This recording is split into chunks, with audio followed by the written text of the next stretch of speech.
जब वो वोट डालने जाएगा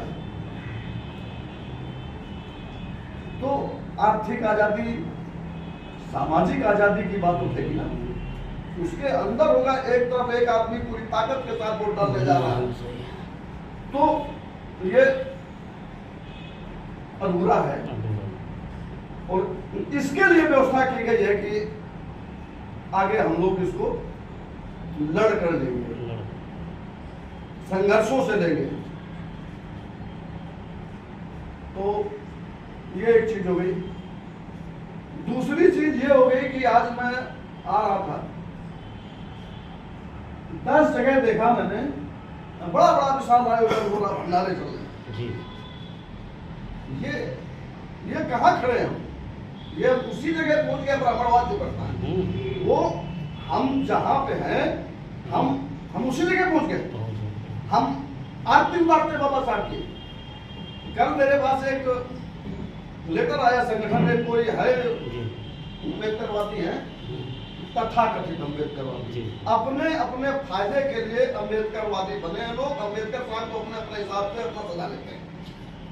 ये चीज तो खूब खर्चा करके भंडारे कर रहे हैं, जबकि आज हालात जो हैं संविधान के, अभी यहाँ बाहर गीत भी हो रहे थे, इन गीतों को छोड़ देने का समय है। कुछ और गीतों के लाने का समय है। आंदोलनों की बात हो, संघर्षों की बात हो, लड़ाइयों की बात हो, उस तरह के गीत आने चाहिए। और ये परंपराएं बंद करनी चाहिए कि हम उनकी आरती उतारेंगे, हम उनको अगरबत्ती जलाएंगे, हम पूजा करेंगे, हम ये करेंगे। ये सब गलत है। और ये हमारे हिसाब से बाबा साहब का इससे बड़ा अपमान और कुछ हो नहीं सकता आज के दौर में।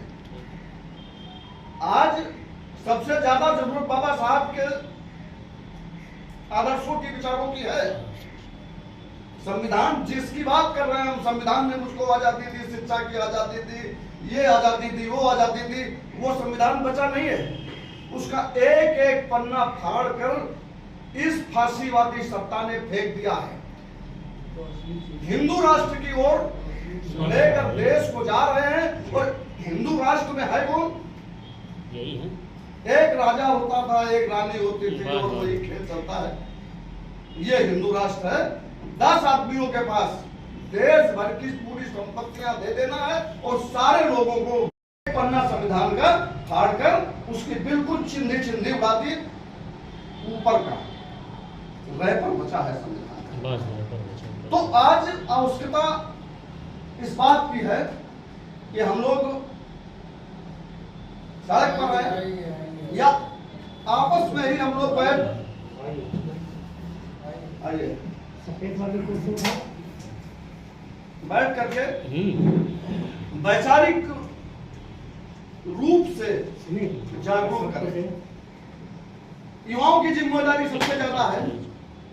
युवा आगे हैं। और अन्यथा ये संविधान जो हमारे पास है बचेगा कुछ नहीं, और कोई आएगा नहीं अगर हम इस उम्मीद के साथ बैठे हैं कि कोई आ जाएगा, कोई अवतार आ जाएगा।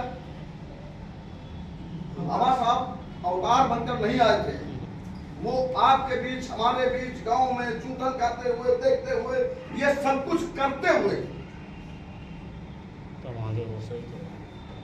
तो आज आवश्यकता इसकी है कि हम संघर्षों में जाएं। बड़ी बड़ी लड़ाइयां हैं। वो देखो फांसीवादी काटते जो वो साजिश के तहत इतनी बड़ी साजिश की है, इतनी बड़ी साजिश की है कि हम और आप तो समझ ही नहीं पा रहे हैं।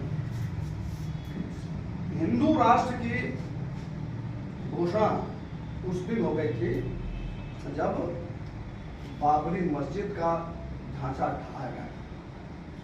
हिंदू राष्ट्र उस दिन घोषित कर दिया गया था जिस दिन राम मंदिर की स्थापना हुई। तो वो अपना काम सारा करते जा रहे हैं। अभी देखा होगा आपने करणी सेना को लेकर के रामलाल सुमन सांसद है हमारे, तो जो बोले पार्लियामेंट में वो हिस्ट्री में दर्ज है। सही है। सारे इतिहासकारों ने वही बात लिखी है, सच बोला था उन्होंने, कुछ गलत नहीं कहा था। वो बात अलग की है, क्या बोलना चाहिए नहीं बोलना चाहिए, हम उस पर बिल्कुल नहीं बात कर रहे हैं। हम बात ये कर रहे हैं कि एक ऐसा आदमी सांसद है, दिल्ली में बैठता है, तो उस आदमी के साथ ये हो सकता है घर में जाकर के उसका सारा कुछ इसे शीशे तोड़ दिए, खिड़की दरवाजे, हमला हुआ उसके ऊपर। और उसके बाद हद तो ये हो गई, परसों लोग हुआ आगरा में कि 10,000, 20,000, 50,000 लोग पूरे उत्तर प्रदेश से है। कौन लोग? हमारा कहना यह है कि इस तरह से इस पर बात हो बैठ करके कभी और लोग इकट्ठा हो, और लड़ाई बहुत बड़ी है ये, अन्यथा अभी नहीं। अच्छा,